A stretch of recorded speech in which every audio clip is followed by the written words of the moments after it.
Well, what a massive day yesterday was. Yesterday could be one of those significant days, one of those seminal moments in the transfer race. I think that it's an absolutely massive day for everything that Tottenham are trying to achieve and everything that Arsenal are trying to achieve. And again, it does show us the natural hierarchy of the Premier League. It really is huge. I cannot believe what we saw. It was about as significant as anything could be. I mean, Eberechi Eze was destined for Tottenham. He was gone to Tottenham. He was in the bag for Tottenham.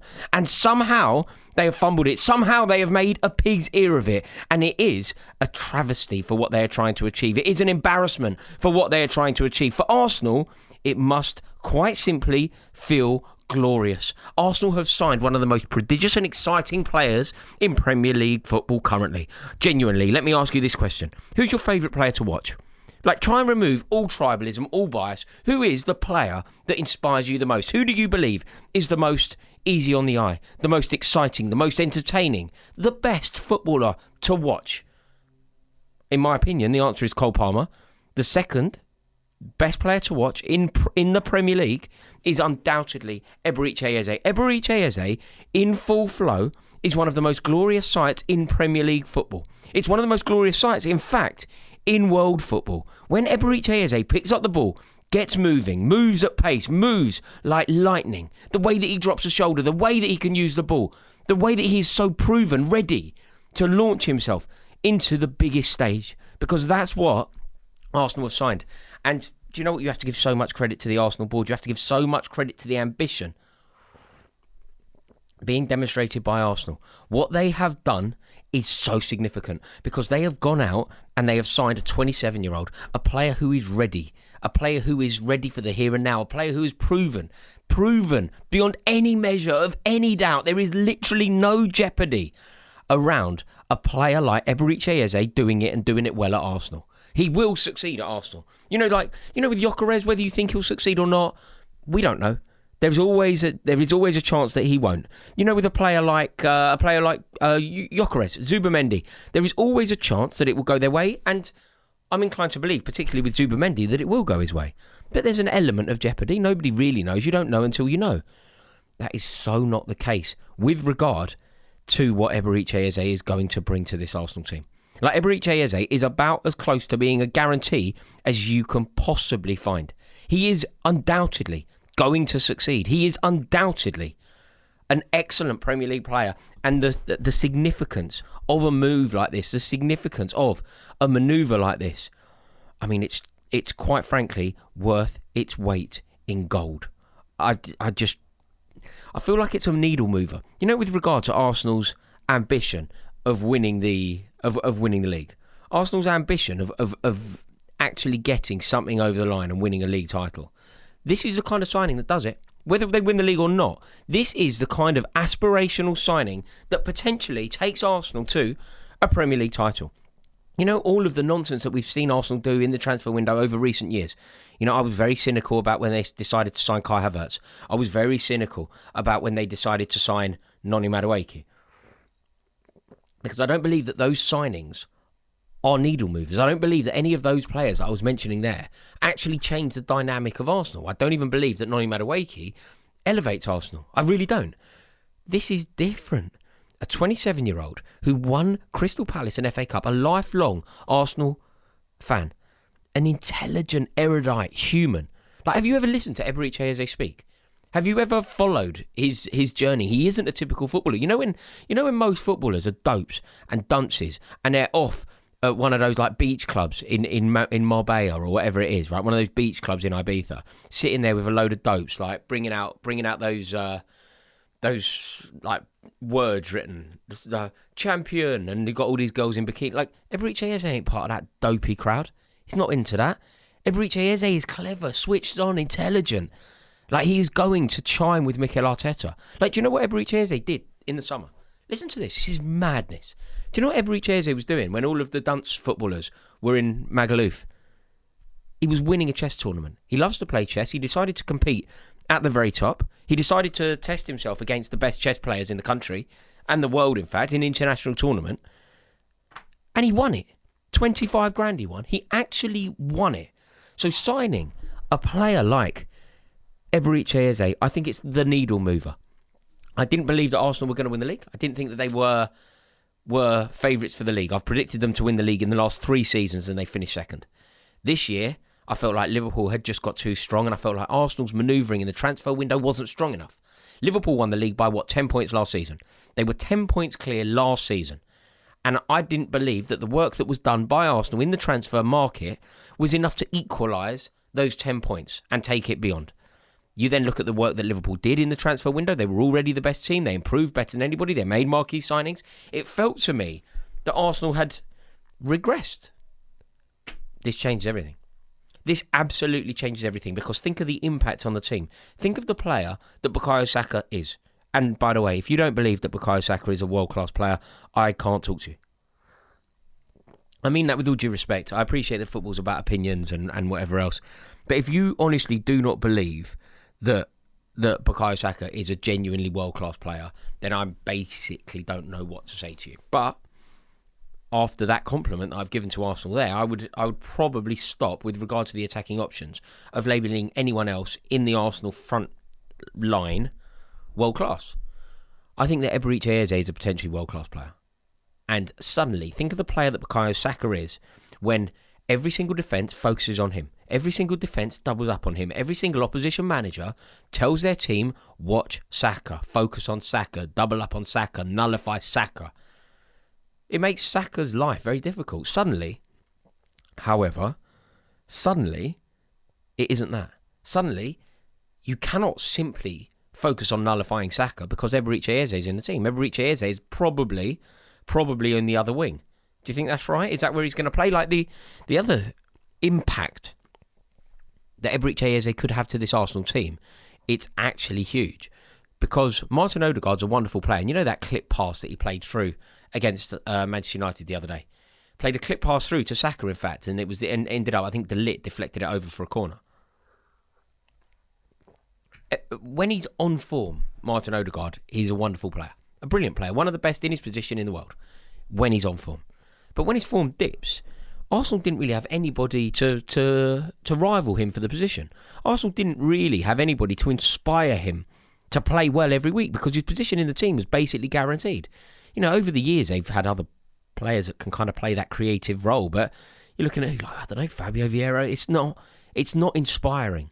Suddenly, Martin Odegaard knows if he doesn't play well, he will be out of the team because Eberechi Eze is totally capable of playing at number 10.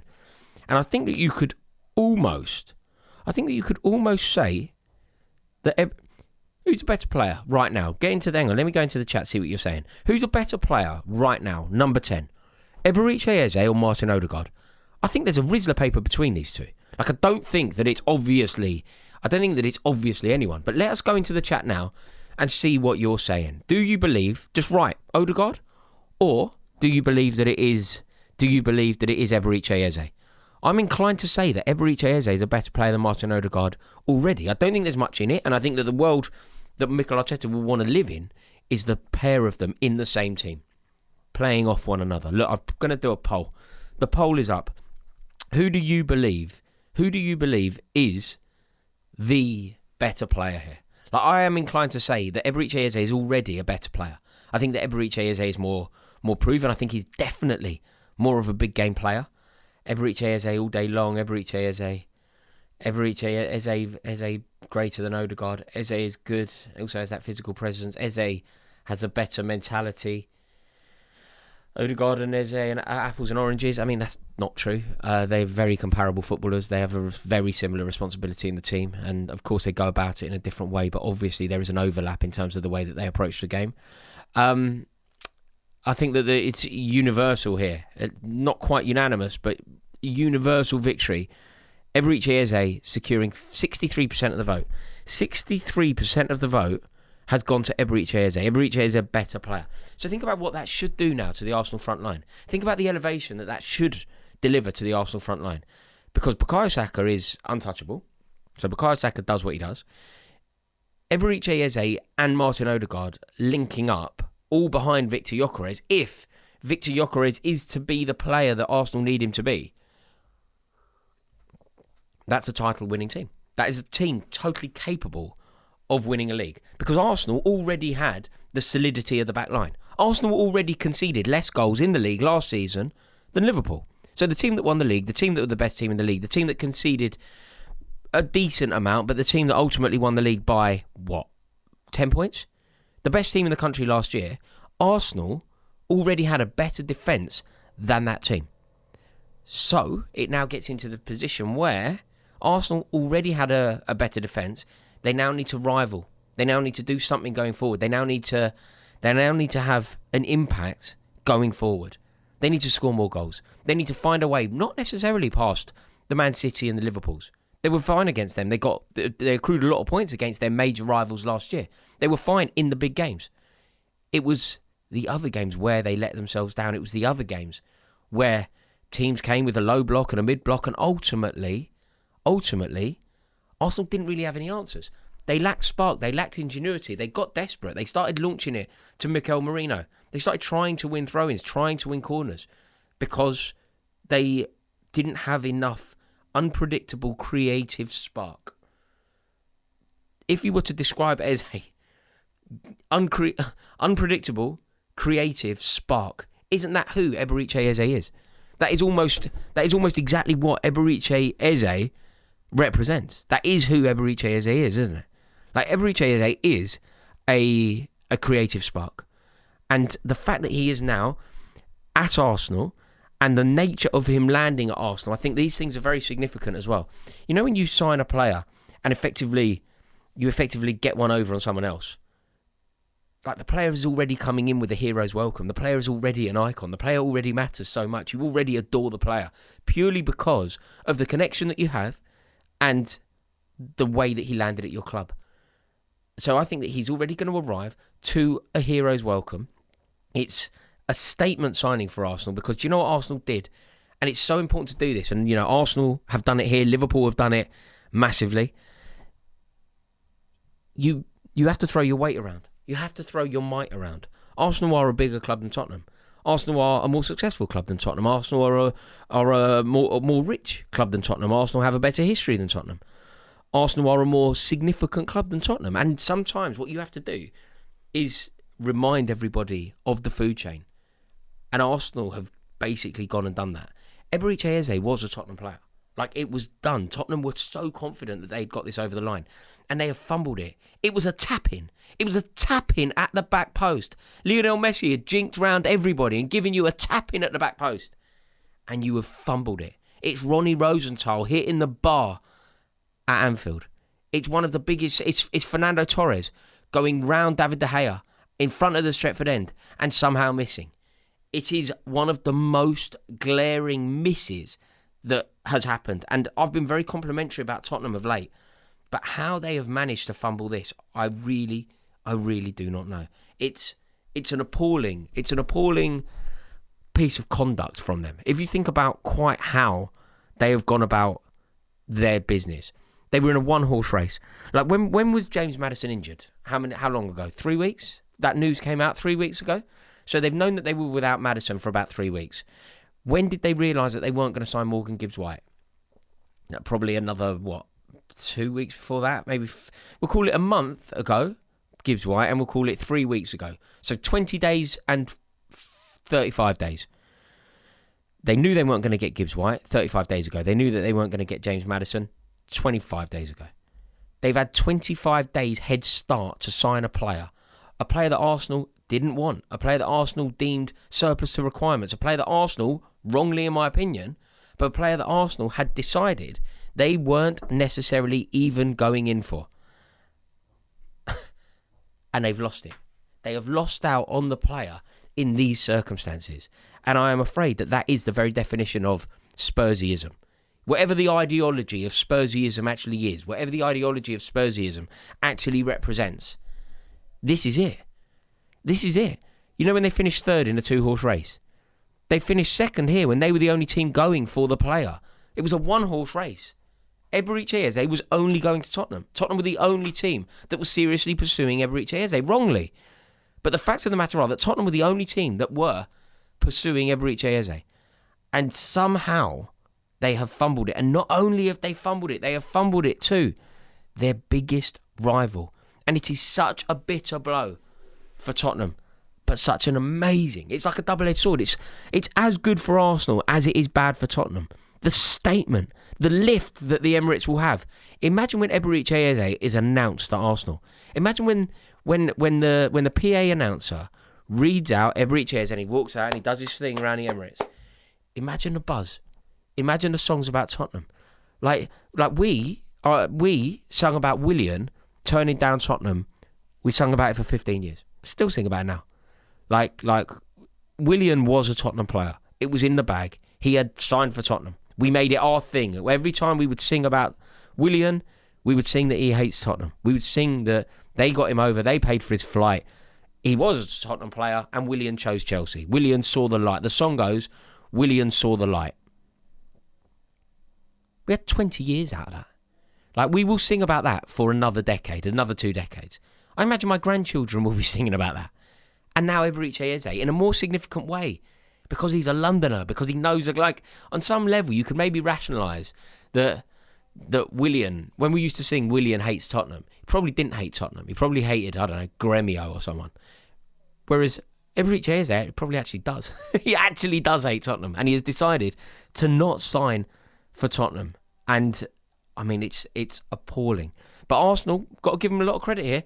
You know, that injury to Kai Havertz, it prompted a decision, and they have acted decisively. You know, and I think that people are being crazy. Like, people keep saying, oh, you know, I've seen it even from a Palace perspective. Something along the lines of, you know, we've managed to get 60 million quid for a 27-year-old. Yeah, like, you've got good service out of Eberechi Eze, no doubt. He's won you your first piece of silverware. But Arsenal haven't overpaid here. And this whole idea, I just don't understand where it comes from. You know, this whole idea where you need to have, like, sell-on value is utter nonsense. Like, you do not need sell-on value. Like, if you sign a player who is ready for the here and now, if you sign a player who is truly elite, who can win you a league title, even if they leave on a free, it doesn't matter. Nothing matters. Let me dive into the chat here and see what you're saying. Can I ask you a massive favour? Thank you, by the way, for finding the time to join me on a very, very early Thursday morning. But I would love it if we could spread the word here. Would you do me a massive favour and like this stream? If we could nudge this stream to, I don't know, 200 likes, that would really help me out. And by the way, if you are new around here, click subscribe. I'm going to be going live a lot, and we have a lot to talk about because it is all massively happening. But ultimately, Arsenal signed a player that is the needle mover, the game changer, the difference maker. That is what Arsenal have done here. This is bad news if you're a Liverpool fan. Bad news if you're a Man City fan. Bad news if you're a Chelsea fan. And horrific news if you are a Tottenham fan. Like, the way that Arsenal have got this done. I mean, he was a Tottenham player. He had left Palace. He had gone to Tottenham. It was in the bag for Tottenham. Tottenham had agreed to Palace's terms for the deal. It was all just resting on Eze's shoulders. And Tottenham dilly-dallied. Get it done. There was nobody else in the race. Get it done. Why was Eze not a Tottenham player last week? Way before Kai Havertz's injury. Way before that. How did they not get that done then? Really doesn't make any sense to me. And Arsenal deserve a lot of credit, you know, because they found the money. They've got the money. They've acted really, really aggressively in the market, and ultimately, Andrea Berta has done a great job here. Like, I imagine it wasn't a hard job to do because Eberechi Eze's preference was to always join Arsenal. It's a club that he openly loved. He already had a strong affinity with them, and I guess if you have a strong affinity with Arsenal, Tottenham are not going to be your preferred option. And Tottenham seem to believe that they've done everything that they possibly can to get this in the bag. I just am not sure that can be the case. I'm just not sure that can be the case. Tottenham are saying, we did everything that we could. There was nothing more that we could do. Sign him last week. Sign him the day that James Maddison gets injured. In the way that Arsenal signed Eberechi Eze within the 24 hours that Kai Havertz got injured. Like, it just doesn't make any sense to me. It really doesn't. And it's appalling. And Tottenham, it felt like things were going well for them.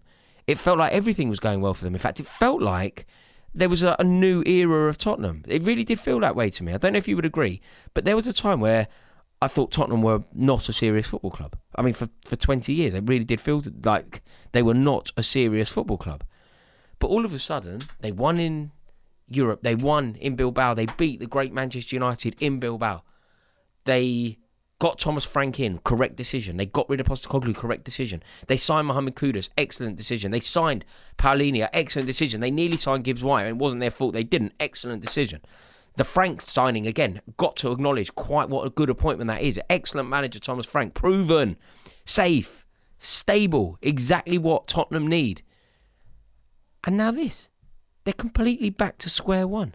I mean, their first super chat of the day has landed, by the way. It's from Gunnar Carlos, who says, Saka is a real winner. No more double defending. I mean, you're correct. You're correct. I think that we will see the elevation of Bukayo Saka, undoubtedly. We will see the elevation of Bukayo Saka, undoubtedly. Like, I think that he's already ridiculously underrated. I think that he is already embarrassingly underrated. I think that he is already. I don't think that it's universally agreed that Bukayo Saka is world class, which it should be. Bukayo Saka is undoubtedly world class, and I don't think that people necessarily acknowledge quite how brilliant and consistent and good he is. But just wait this year. You will see it now this year. You really will see it this year, because him linking up that trio of Eze, Odegaard, Saka, if Gyökeres is the man, could easily win you a title. It's easily capable of winning a title. I don't think it's a guarantee for the league, primarily because of quite how well everybody else is doing. Manchester City looked reinvented. Reinders looked like... I mean, I was always of the opinion that replacing Kevin De Bruyne was going to be impossible. And then you see Reinders land. You see Reinders dictate the play. You see Reinders' vision. You see his ability to finish. And you suddenly go, wow. So they wouldn't be my favourites for the title, but would they be yours? In terms of your favourites now for the league, who do you believe is going to win the league? Do you think now Arsenal are favourites for the league title? I think this signing changes Arsenal from potential winners to serious contenders. That is what I would say this signing does. I think it changes them to serious contenders. Are they going to do it? It's going to be tough. There's going to be loads of twists and turns to come. It's not going to be easy. We know quite how difficult it is, and we also know quite how brilliant Liverpool are. But you know what I think is going to happen this season now? Because of the true brilliance of Arsenal, because of the true brilliance of Man City and Guardiola, and because of the reigning champions who have got stronger than ever before, this is going to be a season. We've already seen the relegated clubs do the business. The promoted clubs. We've already seen them do the business. We've already seen Leeds United do more than Ipswich did at all last year. We've already seen Sunderland. Like the promoted teams this year have already been so much more inspiring. Sunderland are already better than Southampton. They're already more impressive than Southampton. They already deserve more respect than Southampton. One game in. They're already that significant. And you think about the strength at the top. You think about the power of the promoted teams. This could be a historic season, This could be something spectacular. This could be a 3, maybe 4-horse title race. And I think that the teams that really go for the league, I'll tell you this, the eventual winners of the league will have accrued in excess of 95 points. It's a minimum to win the league of 95 points. I've just seen, by the way, that 48% think Arsenal are now title favourites. 48% think Arsenal are title favourites. So just under half. That's kind of where I have them. I have them just a smidge. I have them in second. A smidge behind Liverpool 52. Oh, yeah, I think I've kind of got that split. Back into the super chat, and it's Caligula's says, sorry for being off topic, but this is the biggest gap between the top 4 and the rest of the league. It seems Liverpool, Arsenal, Chelsea and City have the top 4 spots pretty much secured. Yeah, do you know what? I think it's interesting you say that, because I think you're right. Because do you know what we saw this year? We saw, the brilliance that we've seen from the mid-table teams, the Brightons, the Brentfords and whatever else. That's now going to be very tough, because if you look at what the top clubs have done to those mid clubs, we've purged them. Manchester United have gone in for Mbermo. Manchester United have gone in for Cunha. We've taken their best. Manchester City have gone in for Aït-Nouri, taken their best. Chelsea have gone in for Liam Delap. Chelsea have gone in for João Pedro, taken their best. Milos Kerkez, Liverpool have gone in for Bournemouth's best. And you have seen time and time again now that the teams that were doing well in that mid-period are now really going to struggle because the top 5, and if you include Newcastle as well, Newcastle kind of raiding Villa, raiding Brentford, the top 5 and Newcastle are kind of plundering the mid-teams, aren't they? Look at the transfer activity of all the top teams. So look at Arsenal have signed Eze. There's a great example. Arsenal signed Eze, taken their best. FA Cup winners in Europe, taken their best. Tottenham did their best to take Gibbs White, Champions League team, take Gibbs White. Newcastle, going to take Visser. Already raided Villa. Chelsea, gone into Brighton, taken João Pedro, taken their best player. And obviously the Wolves boys, Manchester United and Mbermo, Aït-Nouri going to Man City. So I do think that the stronger have got stronger. And it's very difficult for these mid-level clubs now to maintain, to go again, to reinvent. It's not easy. But as a result, I do believe that you are onto something with that Super Chat, Caligulas, that the top are looking strong. A Super Chat here from the regrettable Spurs fan. What is he going to be thinking right now? He says, is there a world where Tottenham now swoop for Visser and add to Newcastle's transfer woes? I mean, I think they probably have to. I think they have to do something. They clearly have to do something. It would be absolutely hysterical if that were to happen, because I found the goings on at Newcastle this year actually hilarious. I'm getting so much stick from Newcastle fans. I really would love that to happen. I really would love Tottenham to now go and get Yoane Wissa. That would be absolutely hilarious.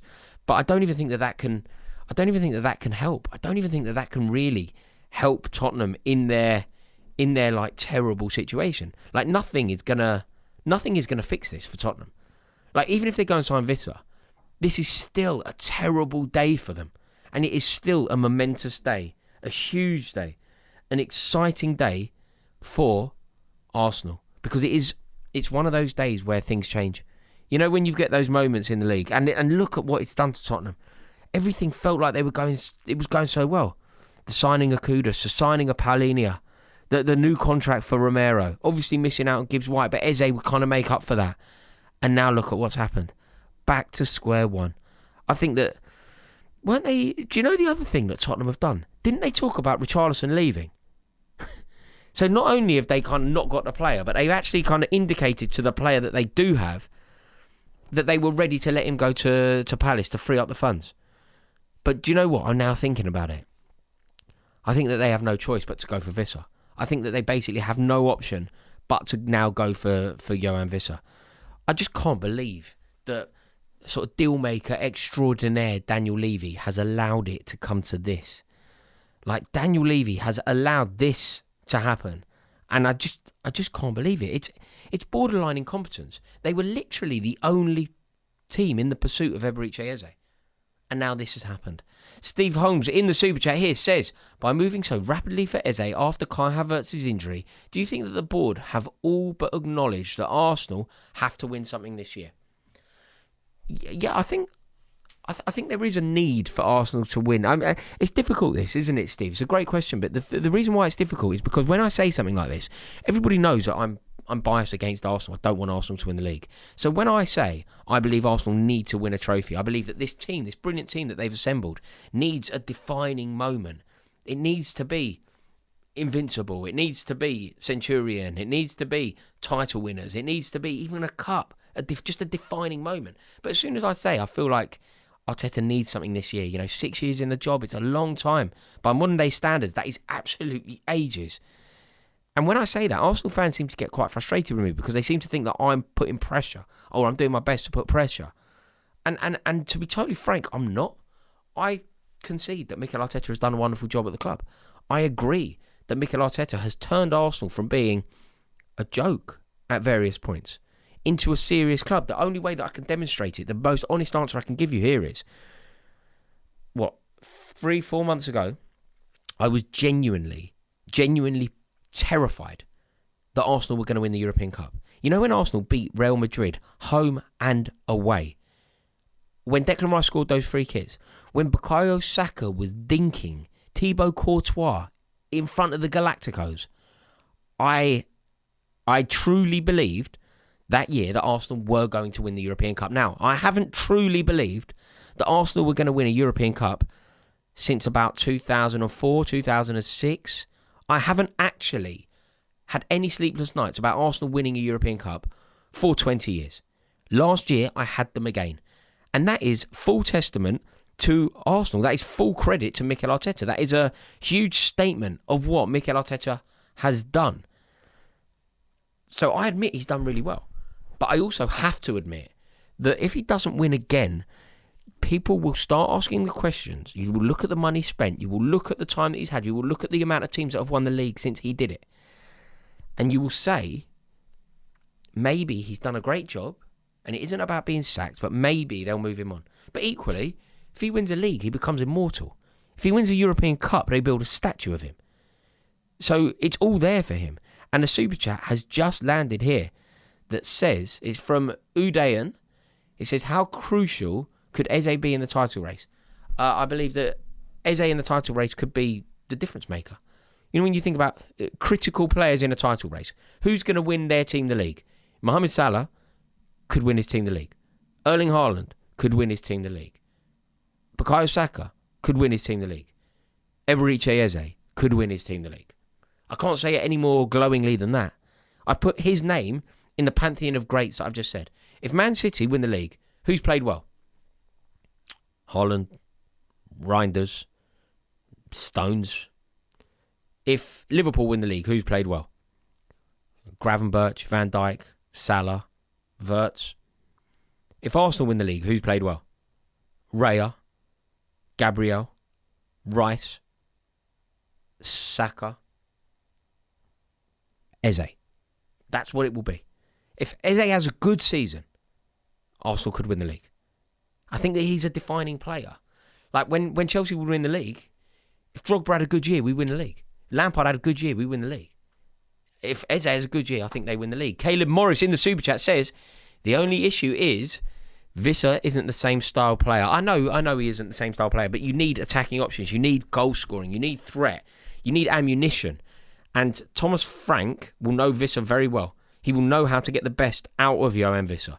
And I believe that now he has missed out on a player like Eberechi Eze, there is no doubt in my mind, Caleb, that Johan Visser, Tottenham will be going all out for Johan Visser, which is going to be terrible news for Newcastle United. And Newcastle are going to miss out on another player.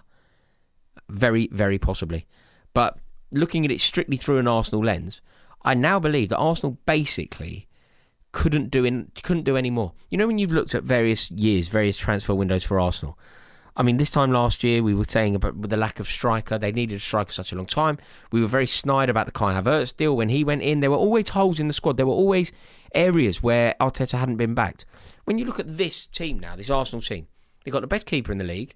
I think Gabriel is one of the best, if not the best, in the league. Like, I really do. I think he's so good, man. Brilliant in both boxes. Obviously, Saliba is seen as being the man. I don't like him, but I rate Ben White incredibly highly.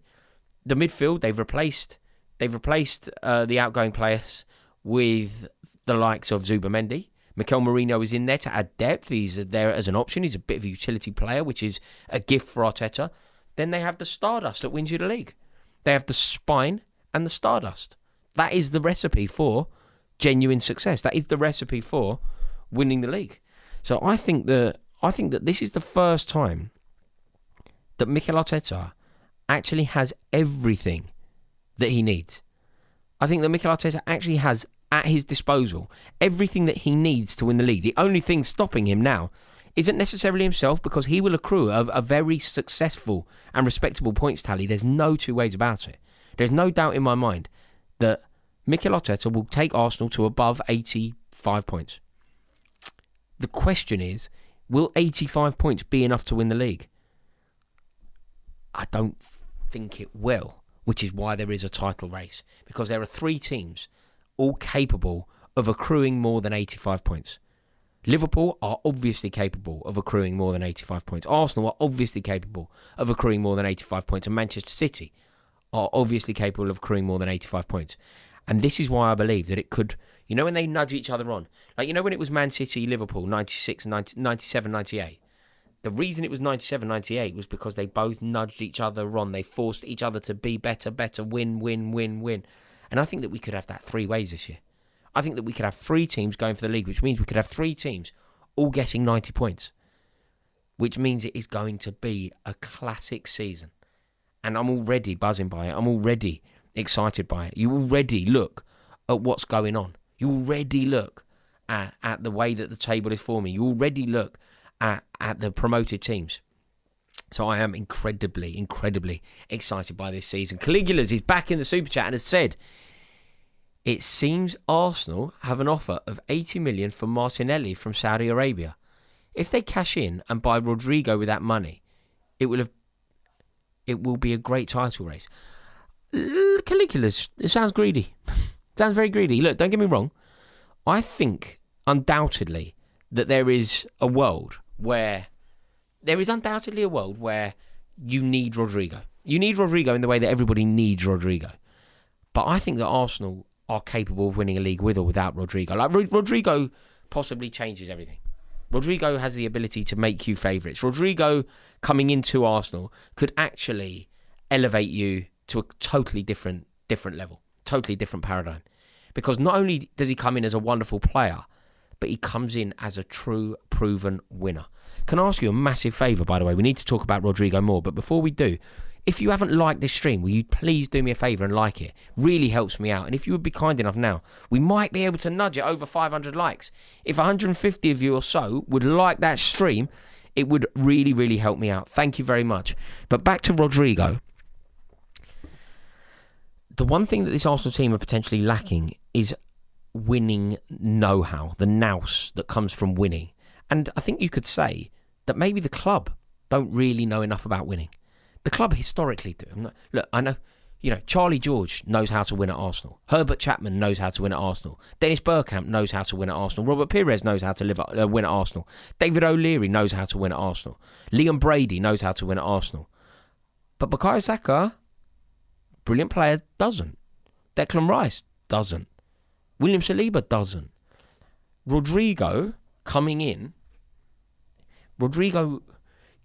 When Arsenal played Paris Saint-Germain, got done away from home, I think you have a player like Rodrigo in the team, Caligula's, right? I think that you have a player like Rodrigo in the team and you don't lose. Because Rodrigo in the dressing room, you're not going to be bothered. You're not going to find that intense. Rodrigo has scored one of the best goals I've ever seen in a Real Madrid shirt against Atletico Madrid. Like, he's not going to be bothered. He's played at the Wanda Metropolitano in a Real Madrid shirt. He scored at the Wanda Metropolitano in a Real Madrid shirt. Do you think he's bothered about going to Paris Saint-Germain? Do you know if Arsenal have like intense away games, do you think he's ever going to be bothered? Absolutely not. Like, I really don't see that as being a problem for Rodrigo. So you sign a player like him, not only are you getting a wicked footballer who's going to score brilliant goals and loads of them, not only are you bringing in somebody to elevate the front options, not only are you bringing in everything that you get on the pitch with Rodrigo, a two-time European Cup winner, you're not only getting that, you're getting the player who knows how to win titles. You're getting a player who knows what it's about to win league titles. And I think that having players in the dressing room like that really can be worth its weight in gold. Caleb Morris is back in the Super Chat and has said, do you think it could be worth taking a chance on Harvey Elliott? For Arsenal, no. Listen, I think Harvey Elliott is a wonderful footballer. I really do. I think he's a brilliant little player. I think he's excellent. Look what he did for England. Look at the big goals he scored for Liverpool. He's so young. Feels like we've known about him for like a decade, doesn't it? Like, he was at... Caleb, you're a Tottenham fan, aren't you? Yeah, Tottenham should sign Harvey Elliott. Yeah, of course you should. It's not even a debate. Harvey Elliott, a wonderful player that would elevate Tottenham in the way that, you know what I was just saying about Rodrigo to Arsenal? Harvey Elliott would bring that winning culture to Tottenham. He knows how to win. He knows what it's about. He's been surrounded by winners for half his life. He knows what it's about to succeed. He knows the dedication that Mohamed Salah puts in to be the best in the world. And he will take that intuition and that knowledge with him to White Hart Lane. So yes, to answer your question, Caleb Morris, of course I believe that Tottenham should be going all out for a player like Harvey Elliott. I feel like I'm in the minority a bit with Elliott because I just think he's wicked. Like every time I watch him play, he's brilliant. I'm being really serious. You know, sometimes I know that that's not representative, but you're watching Liverpool play away from home in Paris. They bring on Harvey Elliott, and you're like, okay, we'll see what happens. Bang, goal, wicked goal as well. Just delicately rolls the ball into the far corner past Donnarumma. Like, Donnarumma's like an albatross, man. You can't get the ball past him. Harvey Elliott, ping. You're watching England. I was in Slovakia when England beat Germany. I couldn't get a ball off Harvey Elliott. Best player on the pitch by an absolute mile. So yeah, I think Tottenham should be going for Harvey Elliott 100%. I think he's an excellent player. So yeah, undoubtedly they should go for him. A quick favour: would you be kind enough to click subscribe on this YouTube channel if you haven't yet? It would be my honour to welcome you in, and I want to be going live like this loads. So please do me a favour, join us so that when I go live, you get the bell, and you won't miss these lives. These are really good fun. I've thoroughly enjoyed doing them. But yeah, of course you should. Udayan is in the super chat and has said, what if Arsenal sign Lookman or Fofana? Title done. Do you know, I don't think you need it. I mean, the Rodrigo one, I think you would say title done. And I know that there's a world where you would need Rodrigo. But I think Arsenal's front line is good enough to win the league now. I think Arsenal's back line is good enough to win the league now. They just got to get it right. And there's going to be some crucial games where Arsenal are simply going to have to get it right. It's going to be that moment. It's going to be that kind of moment where you're playing away from home at Everton and you're 1-0 down with 20 minutes to go. You need to win that game. But that's why you've got players like Saka, players like Eze, players like Odegaard. And frankly, that's what Gyökeres is bought for, isn't it? Like, isn't that the point of the battering ram goal scorer?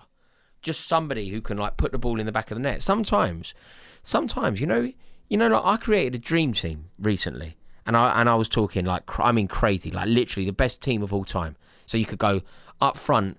You got Marco van Basten, George Best, Bobby Charlton in the midfield, Eusebio, like all that, right? And do you know what my mate said to me? This is in a pub, by the way. It's a pub drunk chat, but I'm going to tell you the story anyway. Do you know what my mate said to me, which I thought was quite interesting? He basically went, the player that you should put up front in a team like that. You know, if your three supporting cast are Ronaldinho, Messi, and say, so you go Ronaldinho, Messi, and Cristiano Ronaldo. They're the three behind. Up front, you put someone like Alan Shearer. This is what my mate was saying. I was like, is there logic in that? Up front, you put Alan Shearer. Because basically, you don't need any creativity. You've got the most creative players who have ever lived behind you. You just put up the battering ram, goal scorer, someone that hits the ball in the back of the net, brilliant in the air, brilliant with his feet, brilliant at bringing others into play, and loves scoring goals. Scored 260 Premier League goals. And at the time, I was like, nah, you don't put Shearer in a team like that. And then I kind of thought, maybe you do. This isn't dissimilar, right? You look at Arsenal's three creatives: Saka, Eze, Odegaard. If Gyökeres does his job, which is, what's the record? 98 goals in 102 games in the Portuguese league. If he does his job, the job that he did for Sporting Lisbon, Arsenal win the league. With or without Rodrigo. With or without Lookman. With or without Fofana Udayan. Jinx Motley in the super chat here says, even with Havertz's injury, I believe he'll still play more games than Gyökeres. Gyökeres and Zubimendi aren't up to speed on how to press. Really early days, Jinx. Really early days. So I would say no judgments yet. But from what we've seen, I think Zubimendi is undoubtedly going to be fine. There is no doubt in my mind that Zubimendi will be fine. I think he's a very good player. One of the best in his position in the world. One of the best in his position. Like Arsenal went into La Liga and signed the best player in his position. Second best player at what he does to Rodri. So I think he's going to be fine. I agree with you. Gyökeres did not look good. But I'd also believe that we can't judge yet. Like, it was the wasteful passing that's no shots on goal, 22 touches overall. It wasn't good enough, was it? But it's ridiculously early days. He's played at one of the most tricky grounds in the league. Like, he won't go to The hardest away game for Gyökeres this season, ranking them, will be the hardest away grounds for Gyökeres to play in. Man City, Liverpool, in no particular order. Man City, Liverpool, Stamford Bridge, Tottenham, Man United. So he's got, like, it's in the top, what, 10, 15, 20% of away games that he will face.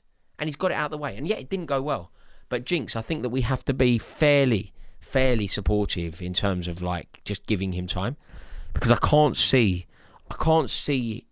haven't seen enough to say that he'll succeed. But I think it's far too early to say that he'll fail. We shall see, though. We shall see. And it'll be interesting to see if you think that, like, you still think that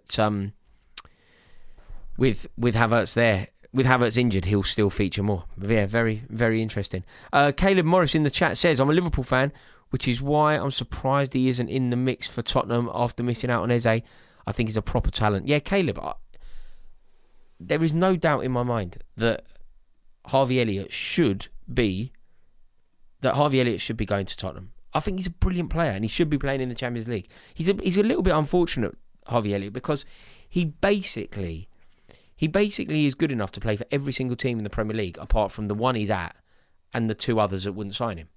But he starts for basically every other team in the league. You know, if he wasn't playing for Liverpool, he would be playing as one of the front three for basically everyone else. Obviously starts for Newcastle, who got into the Champions League. I think he gets in the Villa team, obviously. I think he probably gets in the Chelsea team. Certainly would compete for the Chelsea team. I think he gets in basically every team in the league, with the exception of the team that he's at. Wouldn't get in the Arsenal team, wouldn't get in the Liverpool team, probably wouldn't get in the City team, but might. You know, I think Harvey Elliott's at the very least as good as Jeremy Doku, don't you? At the very least as good as Jeremy Doku. So yeah, I actually believe that he's an excellent player. I really do. And I'd be quite surprised if he doesn't go to a team that are competing in the Champions League. But this has been emotional. Before you go, could you do me a massive favour? Like this stream, and if you've had any good time at all, if you've enjoyed even a little bit of it, why don't you click subscribe? It would be my honour to welcome you to this community. Go on, drop us a sub. Thank you very much. Big day for Arsenal. Arsenal doing what they did, getting Eberechi Eze over the line. It's a bitter blow for Tottenham, and I am virtually 100% sure that makes the signing a brilliant signing in its own right, but it makes it even more sweet for the Arsenal faithful. If you've got a ticket for the day that Eberechi Eze is announced at Arsenal, what a noise that is going to be over at Ashburton Grove. Thank you so much for watching. Really enjoyed it. Appreciate your support. Appreciate you tuning in. Might even go live a little bit later, so make sure you click subscribe so that you get the ding dong bell when it happens. I hope you have a wonderful day, and I look forward to speaking to you all in a little while. Ta-da!